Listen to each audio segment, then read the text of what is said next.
So there's this weird thing that goes on when I get a new board game, Jeff. Yes, I have noticed this. Basically, I just want to play that board game for months on end. Yep, all And then over and over and over and over again. The great games will Yep. find ways to stick around and Yes. keep getting played. Yes. And then some games, while maybe still great, will not. Whether that be I feel I've experienced them all Yeah. and everything it has to offer, Yeah. or a new game comes out that does what it did but better. Yeah, definitely.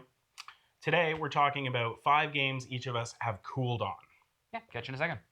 Okay, so Jeffrey. Yes. 5 games we've cooled on. Yeah. Okay, so the first one on my list, still a great game to table, especially with new players, family friendly, all kinds of different stuff like that, is Cascadia.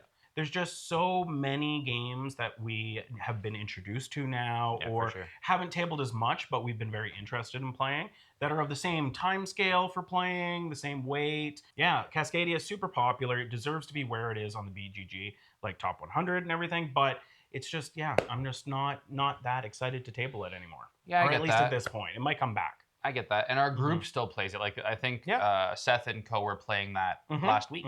Yeah, so, I mean, it's still getting played. It's just not something you're reaching out for. Yeah, it's nothing we're going to get rid of anytime soon at all. It's going to stay on that shelf. But, like, yeah. All right, John. Mine is painful because it was in my top 20 games of all time. Ooh. And it is a game by Cole Wehrle, and it is PAX Premier 2nd Edition. Okay. Yeah. Not for anything other than I feel like we have a lot of that tactical combat decision-making, area control type vibe coming in right now. Not that there's similar games at all, but Wonderland's War or Cyberpunk. You just bought all of Blood Rage. Or Steam Watchers, or like we have so many games that Fractured do that. Sky. Fractured Sky that are getting played ahead of PAX Premier. It's just not getting to the table. If someone says let's play PAX, I probably wouldn't say no. I'd probably still play it, but I wouldn't actively seek out a game of PAX present. PAX is a game that I wasn't as into initially, and it actually grew on me. I really like the game, but one of the problems I think for tabling it is very, like, I don't know how to say this best, but there's a lot to download into people's heads initially. Yeah, that's true. Even though the actual playing of the game is not that complicated. Well, I was actually gonna just say that Root also has like a heavy download time if you've never played it before, or even if you're just playing a new faction. However, I am way more willing to go through that process with Root because of what it kind of unlocks in terms of gaming. That's true. Yeah. So, like, but Root's still a fantastic game, number one for PAX both of is us. amazing. I'll also say with ARCs coming and just, as we said, the amount of area control out there, it's just it's not getting tabled as much. That's all. All right. Jeffrey. Okay. All right. So the next one on my list, anybody who has watched our channel for a little while probably has gathered that we love trick-taking games. We do. We love like those little small boxes with cards and trying to capture the most amount of hands. My next one is probably one of the best, if not the best, cooperative trick-taking games ever made, and that is The Crew. Wow. Still a great game. Still a great game. Used to play it a ton. I don't know. It's just, there's so many new ones out there. Mori is one that comes to mind, definitely. I've really been enjoying that. A lot of great trick-taking games. Oh, 100%. I was never that into The Crew in the first place, I'll be honest. I think that there's other trick-taking games I prefer to play. Like at every player count, at 2 players, like Dracula vs. Van Helsing is amazing. I think that, at 3 players plus, there's like King's Trick Takers, there's like Mori, there's, Scout, there's Bacon, there's so many that are pretty good. Yeah, and like The Crew, it's never going to leave my collection. It's a small box. It doesn't take up a lot of space. It's not super expensive. There's no point in really reselling it. I can lend it to people, it's a great one to table with people, especially when they don't really like the kind of like take that and everything and getting like their butt kicked. They would rather play something more cooperative, right? So it's going to stay in the collection, but yeah, I've cooled on The Crew. I'm not as down to play it, so I'll play it if somebody asks, but yeah, it's fair enough. Yeah.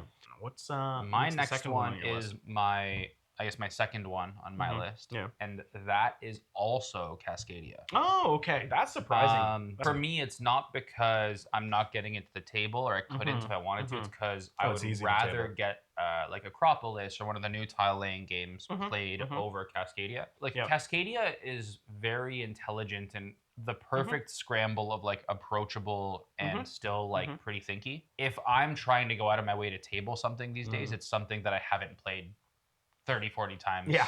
Right? And we've played Cascadia a bunch. I'm just burnt out on it a little. Yeah. I'm sure that'll make a comeback, though, because Cascadia is also in my top 20. Oh, and it'll make a comeback. 100%. No doubt. So the next one on my list is a 4X game.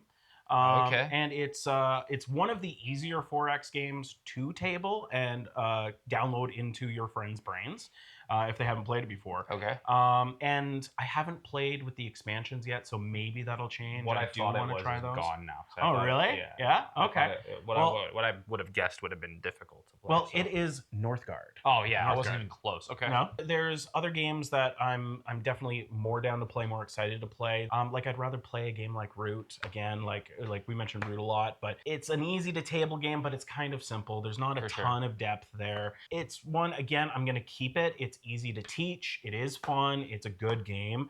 But there's just, I'd rather play Inish. I'd rather play Blood Rage. I'd rather play Cyclades. Yeah, those aren't 4Xs, but I get what you're getting. Well, yeah. But just like in terms of the area control aspect, I'd rather play Voidfall. Like, it's definitely a heavier game and everything, but... That's what I thought you were going to say. Yeah, no. Still like the Voidfall. Yeah, just kind of cooled on it. Okay, fair enough. My third game is a game that would have also been alluded to in my top 20 board games of all time. I tried to mostly do games I rank really high. Yeah, fair. Because it's fair to the people who are watching, to you, to know that, something's kind of dropping as far as my list is concerned. You were shocked how low I had it in the top 20, and it's probably even lower now, and that is Everdell. Oh, wow, yeah.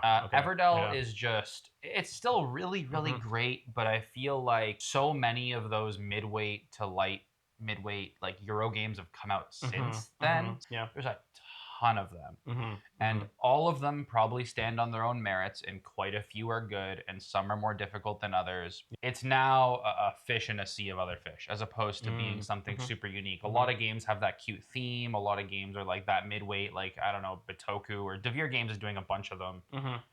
There's a bunch of other companies doing it too. Obviously, it's a very profitable formula, right? Yeah. A lot of people 100%. want to play those games. I think that the big box might have ruined it for me a little bit as far as playing it a lot, because it's harder to like set up and tear down, and there's more to think about and stuff. Definitely. But yeah, Everdell. Fair. Well, my next one's Everdell too. Oh. Everdell. Now, John, to be fair, was much hotter on Everdell than I was. He's always had it higher rated than me, but it's a fantastic game. Objectively, it's super, super well designed.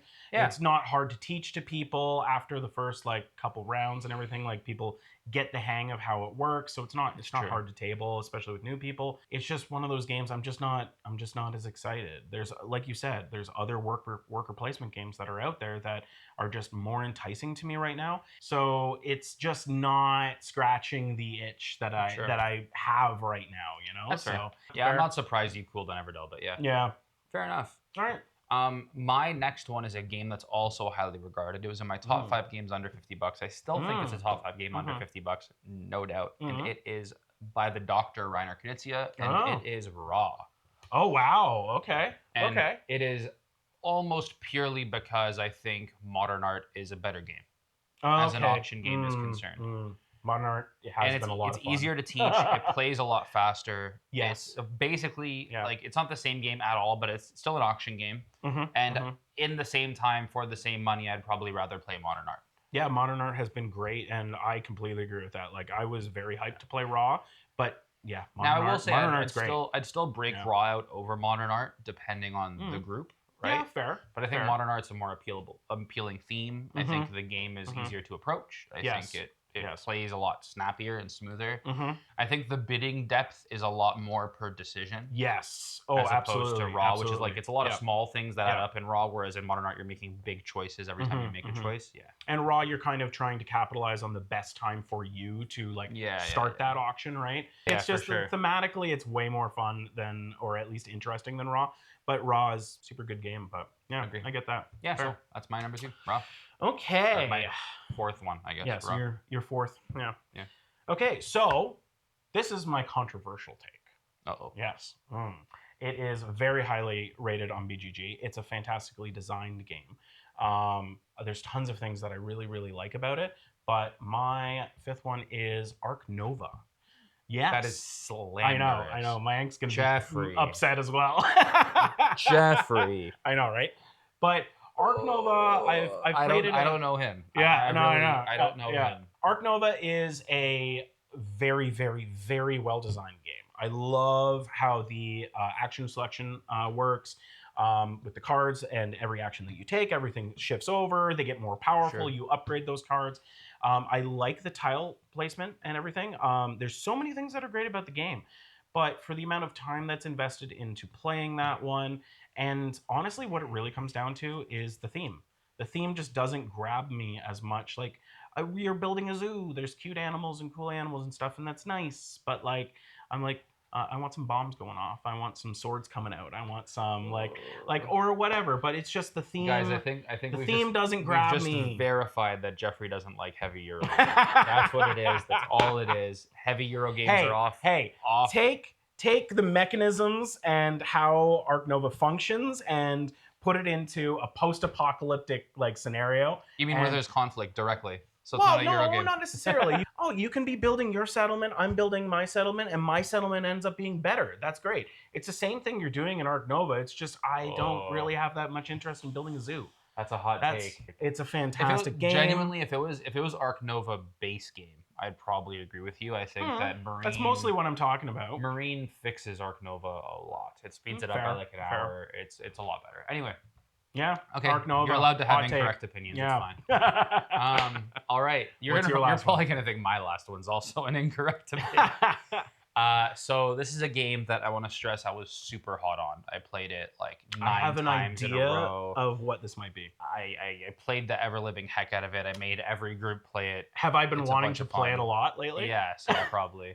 Yeah, which is why Jeff's going to be equally offended. This is Moonrakers from Ivy Studios.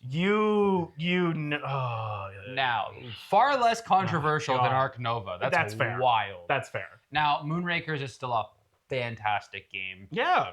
And I would rather play Fractured Sky or Veiled Fate right now than play Moonrakers. Fair. Moonrakers also has a bit of the Munchkin problem where like once someone is winning, that is a little bit true. Nobody really wants to help them. That's kind of just like an aspect of negotiation games, right? Yeah. But yeah, Moonrakers. I've been asking him to play this game for probably like the last couple months. Almost every week. But yeah, I get that. You've definitely cooled on Moonrakers. Like we had my cousin Taylor up and my buddy Tommy over, and I was busy. I can't remember if I was working or whatever, but I showed up a little bit later. John had made them play it 3 times already, and then we played it a 4th time when I got here. So I'm super stoked for it. It is still really good for if you're... I actually find it better if you're going to play consecutively with the same group like that. Because people learn from their mistakes in the first game. That is true. And then play the second game. And then the group develops a meta of, no, I'm not helping you because you screwed me last game. Like games cascade into each other. I like that a lot. Yeah. But as far as like just pulling out Moonrakers for a group of like, let's say... If it's less than 4 people, I'm not going to pull Moonrakers out. If it's 4 or 5, Moonrakers is in the conversation. Okay. Yeah. If it's 5 people and you're involved and it's a group of, we're going to play it a few times, then I'd consider it. I would definitely play it at 3. It's also a hot game for me right now. I've been wanting to play it for a while, but at 3-player, definitely it's not as good. 4-player and 5-player, but it's harder to table that. Right? Yeah. Like it's not as easy to get it there, right? So Brink, the new. I'm very excited for Brink. Ivy Studios. You got us like excited for Brink. Everything you design just looks like the sickest game. It looks so good. Yeah, Brink I'm excited for. I'm definitely excited for that. I'm also excited for Moonrollers, which is Moonrollers. Yeah, Moonrollers is also going to be a little bit of a comeback, I think. But yeah, that's my last one. All right, fair. Ark Nova's wild. Yeah. Wow. It's you're building a zoo, Jeffrey. You're building a zoo. Anyway, that's 5 games we've cooled on. We'll catch you next time. Thanks for watching. I'm John. I'm Jeff. See ya.